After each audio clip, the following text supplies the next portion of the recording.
Hi guys and gals.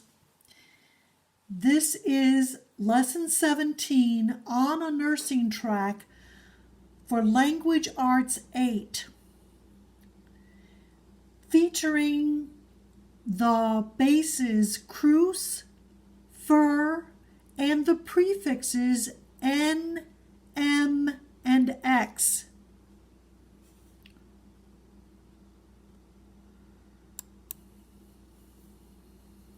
Today's swabbat is to recognize the spelling and meanings of the prefixes N and M and X and the bases CRUC and FER, and to connect their meanings to the meanings of English words.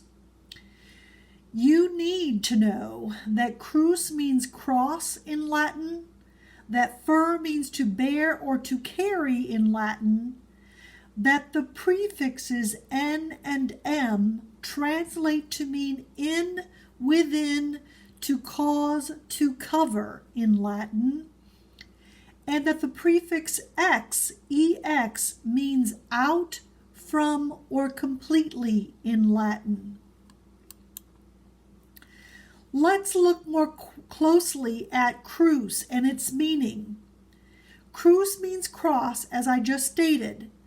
The idea of cross as it appears in English derivatives may include almost any of the word's common meanings, such as instrument of execution, intersection, and to move from one side to the other. Even though the base is not clearly present in the words cruise or cruiser, once you know they are derived from this base, you should be able to grasp the meaning of moving from one side to the other. The original Latin word that gives us this base is crux, a word that originally meant a tree, frame, or other wooden instrument on which criminals were impaled or hanged. Further, it took on the metaphorical meaning of torment or torture because of its original meaning. The English word crux means a vital, basic, decisive, or pivotal point, and it can also mean something that torments by its puzzling nature, a perplexing difficulty. Of course, a crusade that would be a crusader, carried a flag that bore an image of Christ's cross, usually red on a white field. Further, the word cross itself is a derivative of the Latin original. Here you see a short list of words derived in English from the base CRUC, from crucial to crucifixion to excruciating, all words that no doubt you are familiar with and use readily if asked to.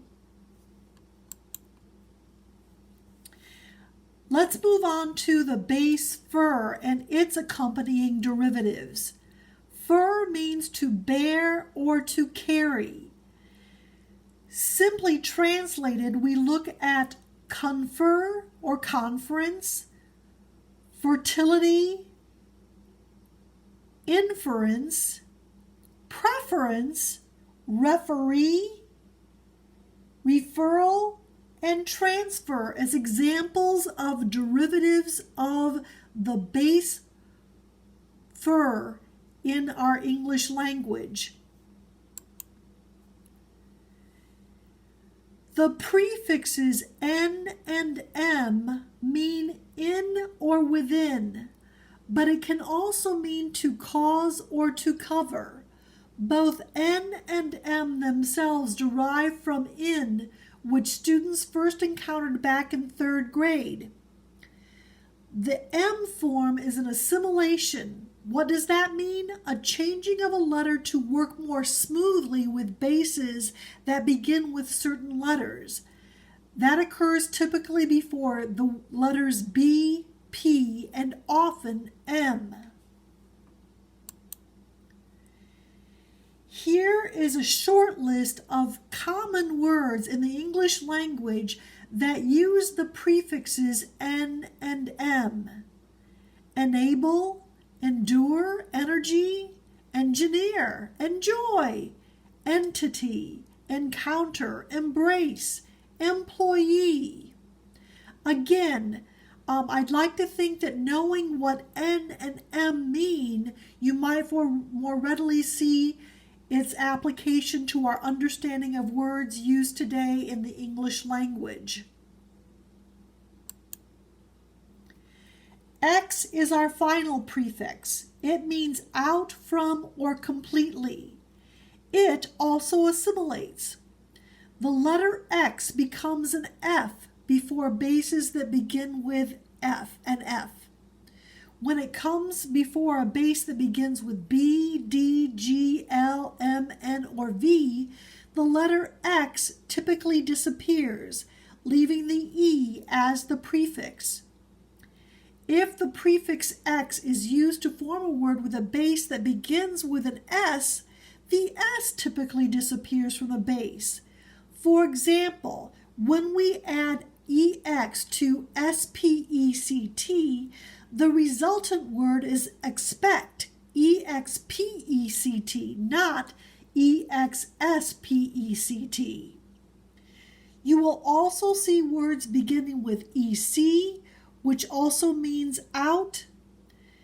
The Latin motto of the United States of America, E pluribus unum, means out of many, one. Again, here we have a short list of familiar English words using the prefix X.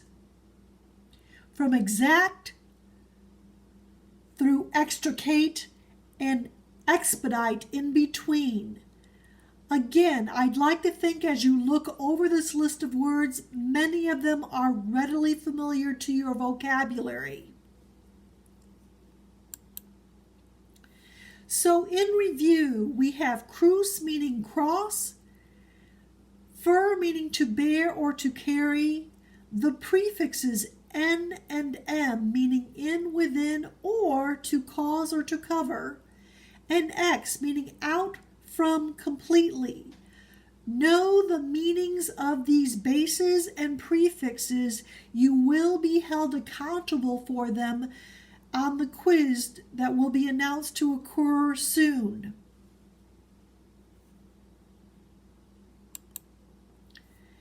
In closing, your understanding of what you read and hear is, to a very large degree, determined by your vocabulary. So improve your vocabulary daily. Attributed to Zig Ziglar. That's quite the clever name, don't you think?